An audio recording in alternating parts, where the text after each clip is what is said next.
Mon âme élève le Seigneur. Exulte, car il a fait des merveilles dans ta vie. Il t'a sauvé de la boue, il t'a racheté.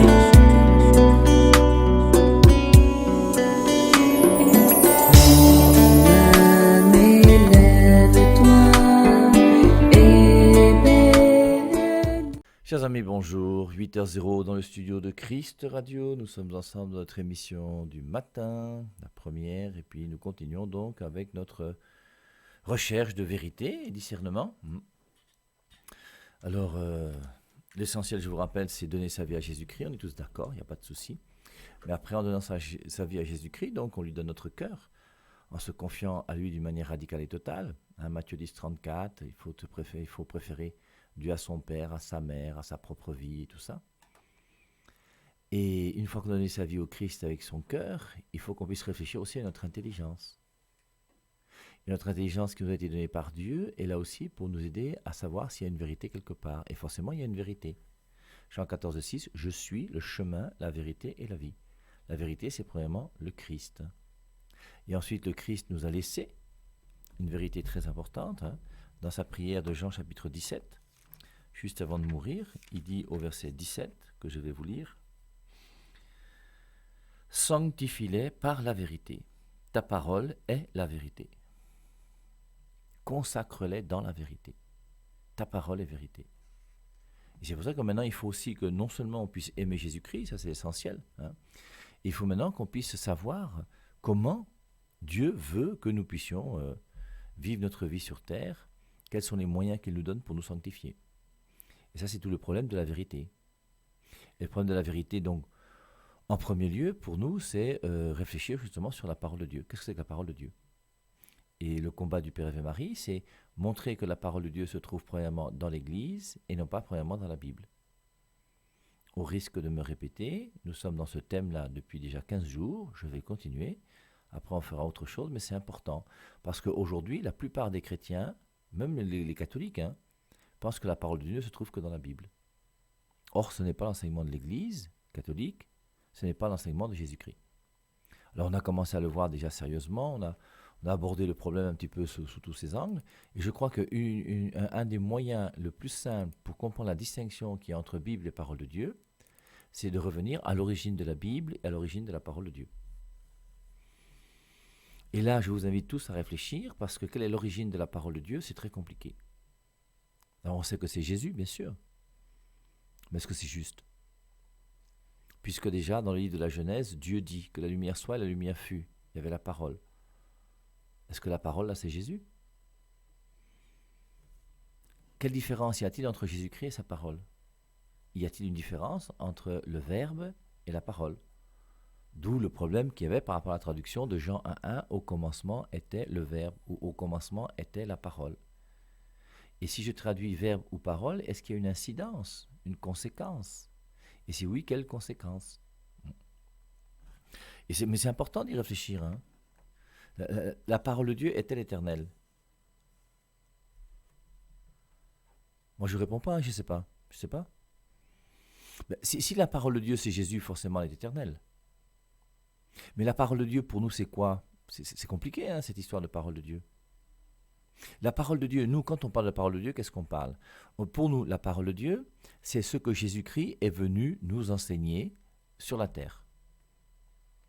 Et cette parole de Dieu que Jésus-Christ est venu nous enseigner sur la terre, je vous rappelle Hébreux chapitre 1, verset 1, on va relire, Épître aux Hébreux, chapitre 1, verset 1, où il est dit, après avoir autrefois à plusieurs reprises et de plusieurs manières parlé à nos pères par les prophètes. La parole de Dieu a été donnée par les prophètes.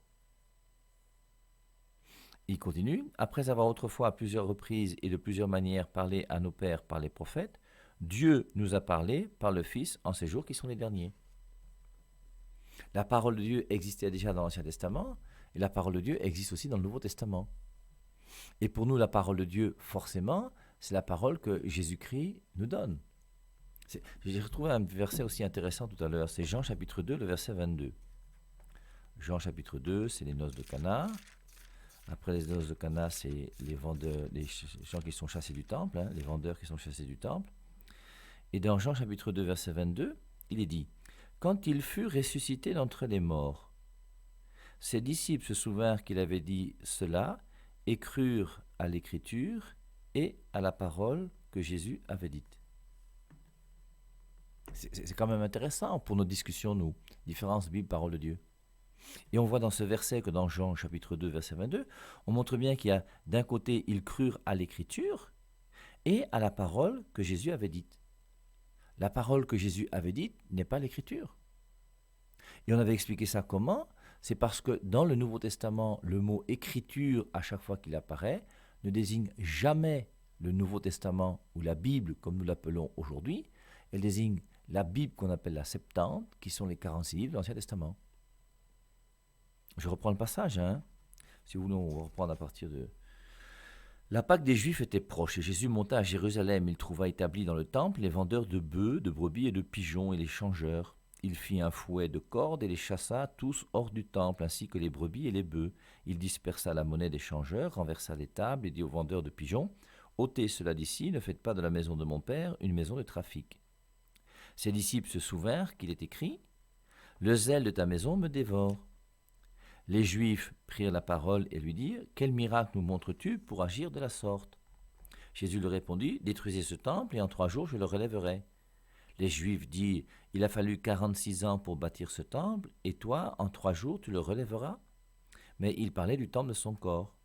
Quand il fut ressuscité d'entre les morts, ses disciples se souvinrent qu'il avait dit cela et crurent à l'écriture et à la parole que Jésus avait dite.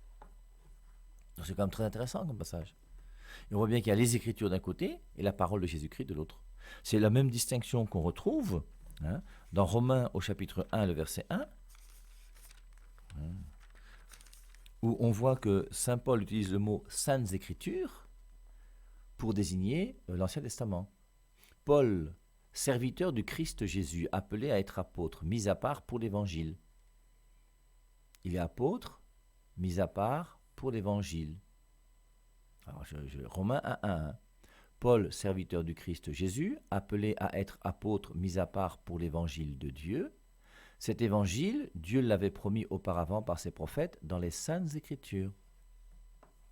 Et les Saintes Écritures, c'est bien l'Ancien Testament. Les Saintes Écritures ne désignent pas la Bible.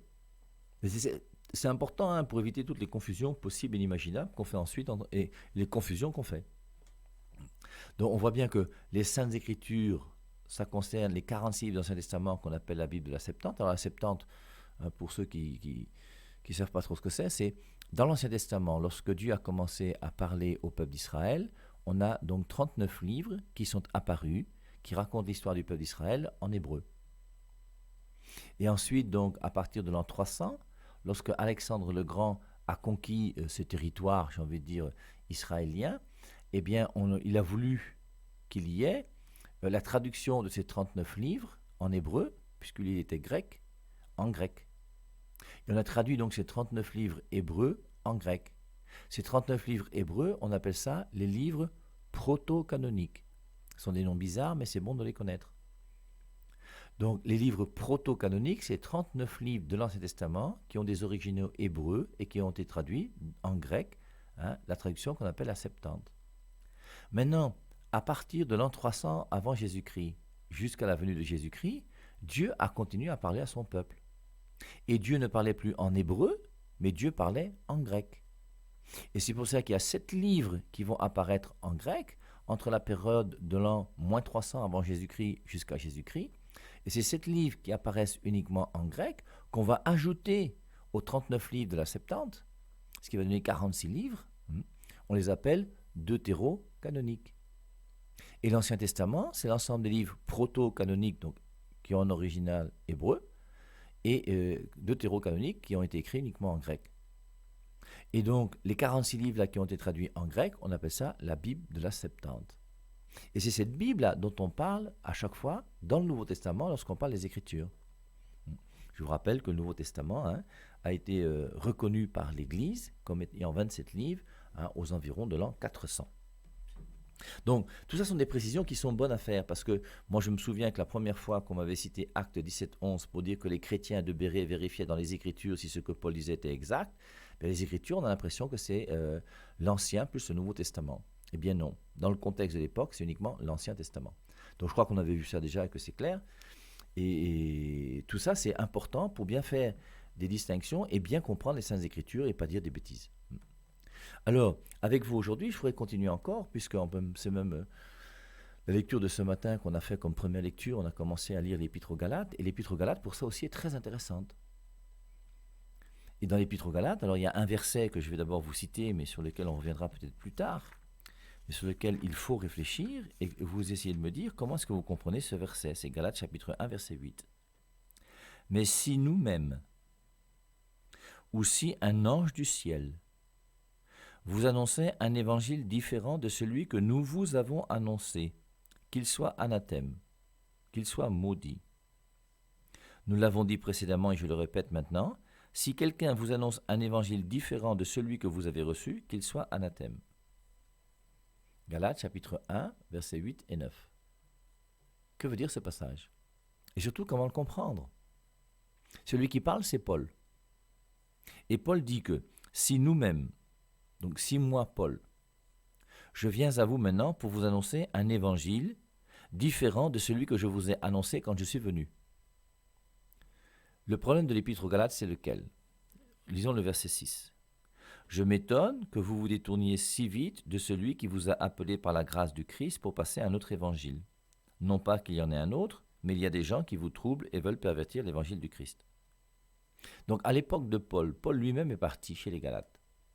Lui-même a enseigné l'évangile de Jésus-Christ. Et après avoir enseigné l'évangile de Jésus-Christ, d'autres personnes sont passées après lui et sont venues troubler leur tête. Et comme ils n'ont pas été bien affermis avec l'évangile de Paul, ils ont commencé à avoir une doctrine qui était bizarre. Et c'est pour ça que Paul leur dit « Je m'étonne que vous vous détourniez si vite de celui qui vous a appelé par la grâce du Christ pour passer à un autre évangile. » Non pas qu'il y ait un autre, mais il y a des gens qui vous troublent et veulent pervertir l'évangile du Christ. Alors la première question qu'il faudrait se poser, c'est qu'est-ce que c'est que l'évangile? Et qui pervertit l'évangile? Et ensuite, donc, après avoir dit « Je m'étonne que vous détourniez de la doctrine que j'ai enseignée », il dit « Mais si nous-mêmes, ou si un ange du ciel… » mais il faut qu'on comprenne. Quand vous avez des gens qui viennent chez vous et qui vous annoncent un autre évangile que l'évangile que Jésus-Christ a annoncé, cet évangile, il se trouve où? Luc 10, 16, celui qui vous écoute m'écoute. Cet évangile se trouve dans l'église que le Christ a fondée. Et cet évangile qui est là, si quelqu'un vient vous apporter un autre évangile, même si c'est un ange, même si c'est Paul lui-même, même si l'apôtre Paul revenait aujourd'hui sur terre, et qu'il venait te voir pour te dire, voici l'évangile que je t'annonce, qui est différent de l'évangile qui a été annoncé la première fois. Son évangile sera faux. Et la vraie question qu'il faut se poser maintenant, c'est quelle est la raison pour laquelle Paul peut dire ce verset extraordinaire de Galates chapitre 1, verset 8. Mais si nous-mêmes, donc si moi-même Paul, ou si un ange du ciel, vous annonçait un évangile différent de celui que nous vous avons annoncé, qu'il soit anathème. Maintenant ma question c'est, pourquoi l'évangile que Paul a annoncé aux Galates lorsqu'il est venu est le bon évangile? Et pourquoi maintenant, si Paul venait à nouveau en Galatie annoncer un autre évangile, son évangile ce jour-là serait faux? J'espère qu'on se comprend, non? Parce que c'est une question très importante. Ça montre bien, vous voyez, que la véracité de l'évangile de Jésus-Christ ne dépend pas de la personne de Paul. Je reprends, mais parce que ce que je vous dis là, c'est très grave. Hein? Ben, c'est pas grave, mais c'est intéressant et c'est important de le comprendre. Et nous devons comprendre que la véracité de l'évangile qui est proclamé et qui est enseigné est un évangile qui ne dépend pas de la personne qui enseigne. C'est pas parce que je suis le Père et Marie que ce que je vous dis est bien. Et si demain je vous donne un autre évangile que celui que je vous enseigne aujourd'hui, pourquoi celui que j'enseigne aujourd'hui serait bon et pourquoi celui que j'enseignerai demain serait faux? C'est exactement ce que Paul nous dit, c'est très intéressant. Et maintenant, il faut qu'on trouve la solution. C'est quand même formidable d'entendre Paul dire « Je vous ai enseigné l'évangile », Maintenant, d'autres personnes sont parties, vous avez quitté cet évangile, mais sachez une chose, c'est que moi-même, Paul, si je viens maintenant et je vous annonce un autre évangile que la première fois où je suis venu, bien, cet évangile-là sera faux. Pourquoi? Avant de venir en Galatie enseigner l'évangile de Jésus-Christ, il enseignait quoi? Il enseignait la doctrine juive. Paul a d'abord enseigné la doctrine juive. Il a tellement bien enseigné la doctrine juive qu'il a trouvé que les chrétiens étaient des sectaires, des bandits, et il les condamnait et il les persécutait. Et Paul est quelqu'un qui a persécuté les chrétiens. Pourquoi maintenant, lorsqu'il persécutait les chrétiens, ce qu'il disait était faux? Pourquoi maintenant, lorsqu'il annonce l'évangile de Jésus-Christ, la première fois, c'est vrai? Il dit que si maintenant j'annonce un autre évangile que celui que je vous enseignais, maintenant il sera faux. Pour quelle raison? C'est pour ça que nous devons comprendre. Oui, alors, il y a un pasteur qui arrive, il fait des trucs, on commence à le suivre. On n'a pas à suivre n'importe qui. Et il faut qu'on soit suffisamment bien formé pour discerner aujourd'hui où se trouve la vérité de l'évangile de Jésus-Christ. Et c'est ce que Paul va faire dans l'Épître aux Galates. Il va le faire d'une manière très très belle. C'est pour ça que, en lisant Galates chapitre 1 verset 8, lisons aussi Galates chapitre 1 verset 11. Je vous déclare, frères, que l'évangile qui a été annoncé par moi n'est pas de l'homme, car moi-même je ne l'ai ni reçu ni appris d'un homme, mais par une révélation de Jésus-Christ.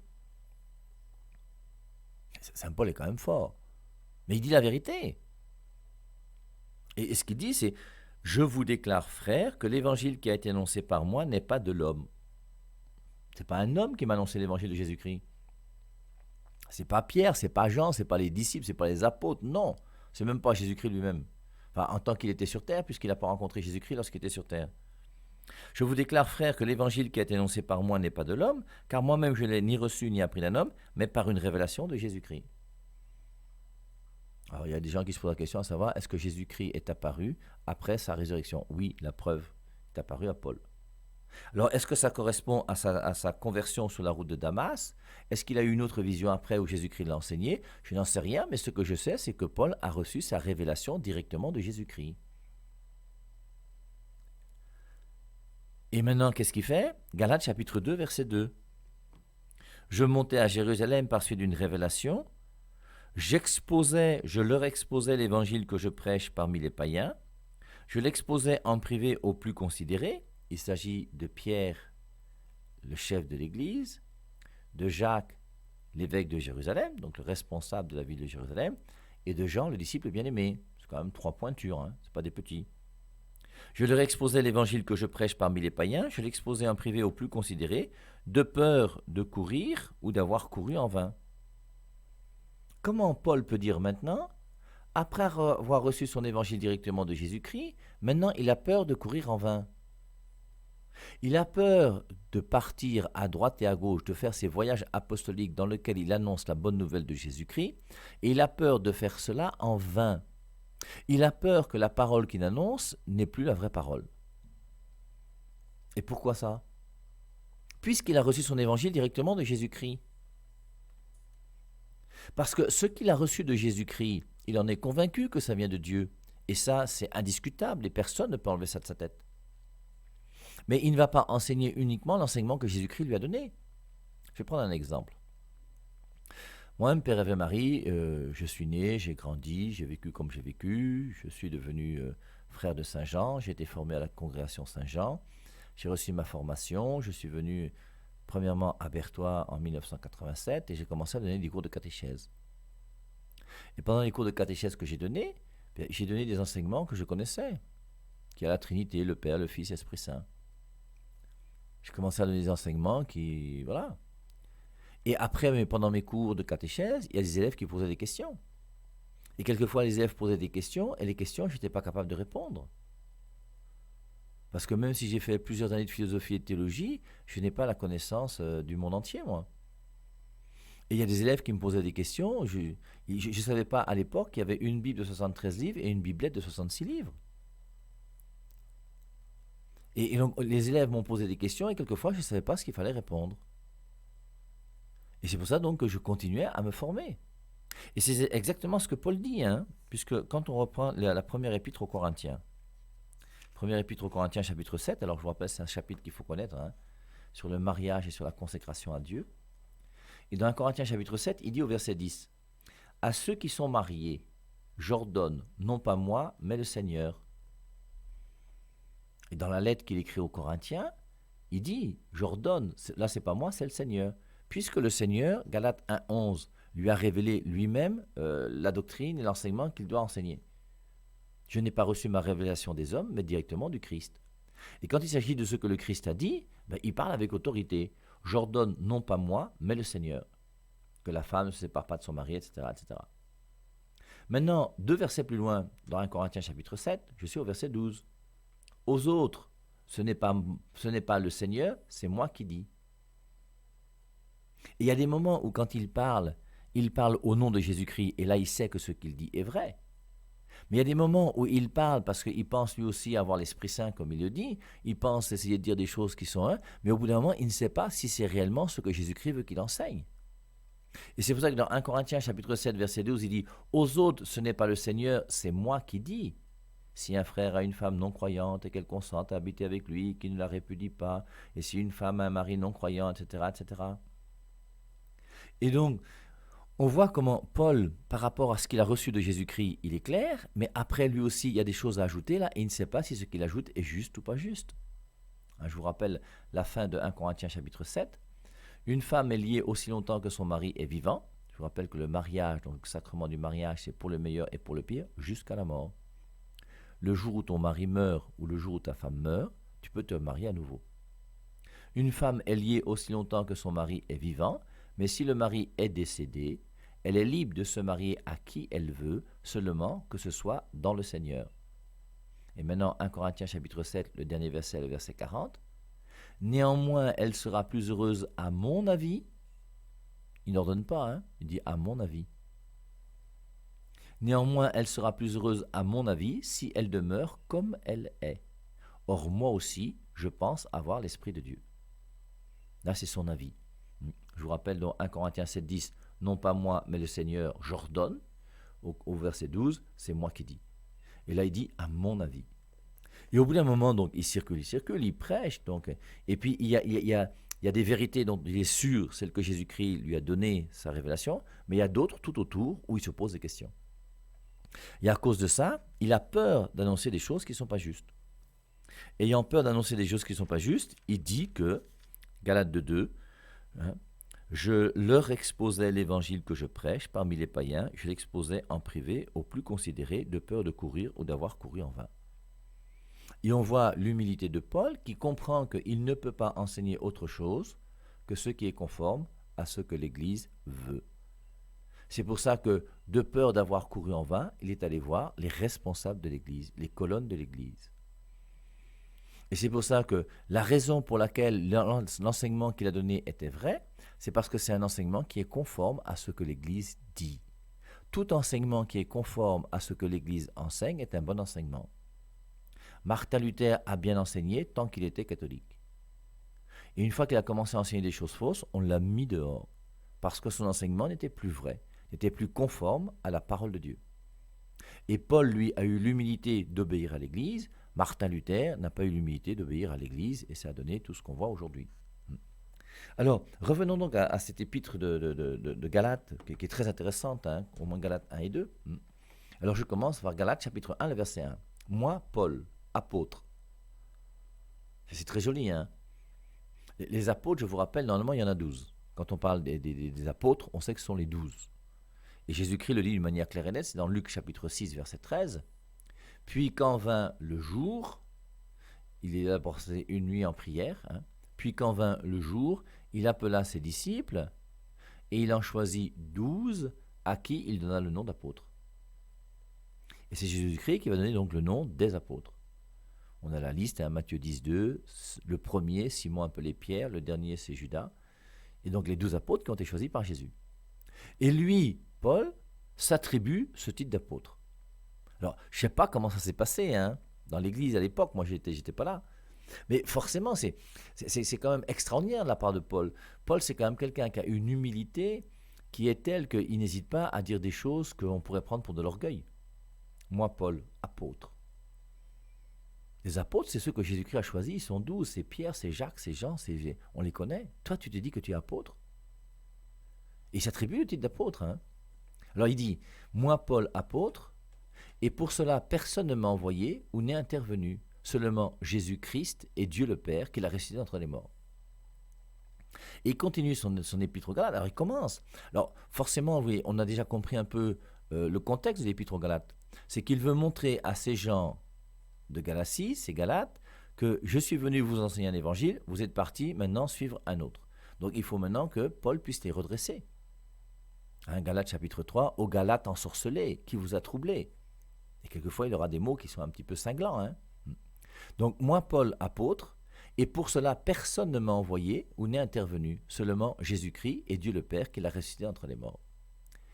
Alors, et on voit bien que là, une fois de plus, il fait comprendre que son enseignement, il l'a reçu directement de Jésus-Christ.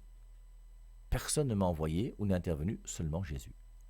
Donc il montre aux Galates que, très bien, vous êtes en train de suivre une autre doctrine, avec d'autres personnes qui sont venues chez vous. Leur doctrine, là, ils l'ont reçue d'où? Moi, j'ai reçu ma doctrine directement du Christ. C'est extraordinaire. Alors, et c'est intéressant aussi de voir que dans la plupart des épîtres de Paul, on parle souvent du Père et du Fils. C'est très rare de voir le Père, le Fils et l'Esprit Saint ensemble. Et la raison, c'est laquelle? C'est que l'Église va prendre du temps à comprendre que l'Esprit Saint est la troisième personne de la Trinité. C'est pour ça que le mot Trinité sera inventé un peu plus tard, pour essayer de comprendre qui est le Père, qui est le Fils, qui est l'Esprit Saint. Et là, on parle bien du Fils et du Père, il n'y a pas de souci, mais l'Esprit Saint, il est un petit peu mis de côté. Donc, et pour cela, personne ne m'a envoyé ou n'est intervenu, seulement Jésus-Christ et Dieu le Père qui l'a ressuscité entre les morts. Verset 2. Moi et tous les frères qui sont avec moi, nous saluons les églises de Galatie. Verset 3. Recevez grâce et paix de Dieu notre Père et du Seigneur Jésus-Christ. Vous voyez, encore, l'Esprit Saint n'est pas présent. Mais plus tard, vous avez par exemple la dernière phrase de la deuxième épître aux Corinthiens, dans 2 Corinthiens chapitre 13, verset 13, on voit comment Paul va mettre les trois ensemble. Que la grâce du Seigneur Jésus-Christ, l'amour de Dieu et la communion du Saint-Esprit soient avec vous. Alors je ne sais pas en quelle année il a écrit l'épître aux Galates, je ne sais pas en quelle année il a écrit la deuxième épître aux Corinthiens, mais on sent une maturité dans sa doctrine, dans 2 Corinthiens 13, 13, où il dit, il associe ensemble le Père, le Fils et l'Esprit Saint. Recevez grâce et paix de notre Dieu, notre Père et du Seigneur Jésus-Christ. Il a donné sa vie pour nos péchés. Alors il rappelle l'Évangile. La mission de Jésus-Christ, c'est de mourir pour nous. Il est mort pour nous, ce qu'on a vu à travers les évangiles de Matthieu, de Marc, de Luc et de Jean. Il est venu pour remplir sa mission, et sa mission, c'est nous sauver. Et pour nous sauver, il faut qu'il paye le prix fort, la rançon de son sang. 1 Timothée 2,5, il y a un seul médiateur qui a donné sa vie en rançon pour la multitude. Le seul médiateur qui est mort pour nous, c'est Jésus. Il a donné sa vie pour nos péchés, pour nous arracher à cette existence misérable, parce que sans Dieu, notre existence est misérable. Et c'est le fait de découvrir Dieu qui va donner un souffle nouveau à notre vie, un bonheur extraordinaire, une paix, une manière de vivre, une joie, quelque chose que personne ne peut nous arracher. Il a donné sa vie pour nos péchés, pour nous arracher à cette existence misérable, faisant en cela la volonté de Dieu notre Père. On voit bien, il y a le Père qui a envoyé le Fils, il a fait la volonté de son Père. Tu m'as fait un corps, Seigneur, pour faire ta volonté. Hébreux chapitre 10, versets 5 à 7. Gloire à lui pour les siècles des siècles. Amen. Voilà. Et maintenant, donc, il commence. Je m'étonne que vous agissiez si vite. Je m'étonne que vous passiez si vite de celui qui vous a appelé par la grâce du Christ à un autre évangile. Mais il n'y en a pas d'autre, il y a seulement des gens qui vous créent des problèmes et qui veulent mettre à l'envers l'évangile du Christ. Alors que dirait Paul aujourd'hui Et aujourd'hui, l'épître aux Galates, c'est une épître qui est très, très adaptée au monde d'aujourd'hui. Aujourd'hui, n'importe quel évangile de Jésus-Christ. On dit n'importe quoi au nom de la parole de Dieu aujourd'hui.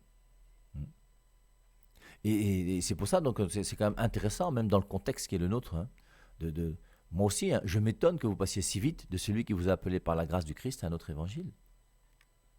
Des gens qui étaient catholiques. Ils ont reçu le baptême, ils ont reçu l'Eucharistie. Ils avaient 73 livres dans la Bible. Ils sont partis maintenant parce qu'on leur a dit que les catholiques adorent la Vierge Marie. On leur a montré 2-3 versets bibliques pour dire que Jésus-Christ avait des frères et des sœurs. Donc, voilà. Je m'étonne que vous passiez si vite. Ce qui est intéressant aussi, quelque part, vous voyez, c'est nos vieilles grand-mères. Nos vieilles grand-mères. On a des vieilles grand-mères qui récitent le chapelet tous les jours. Un pasteur peut venir les voir, même s'il dit n'importe quoi. Elle va continuer. Pourquoi? Parce qu'à travers sa vie chrétienne, sa petite messe qu'elle fait de temps en temps le dimanche, à travers son petit chapelet qu'elle récite de temps en temps, elle a rencontré cette femme qu'on appelle Marie. Et lorsque la rencontre que je fais avec Marie est vraie, je ne peux plus l'abandonner. Moi, je ne vois pas comment je vais partir dans une église, on va me demander de ne plus prier la Vierge Marie. Mais c'est ma mère. Vous ne pouvez pas me séparer de ma mère.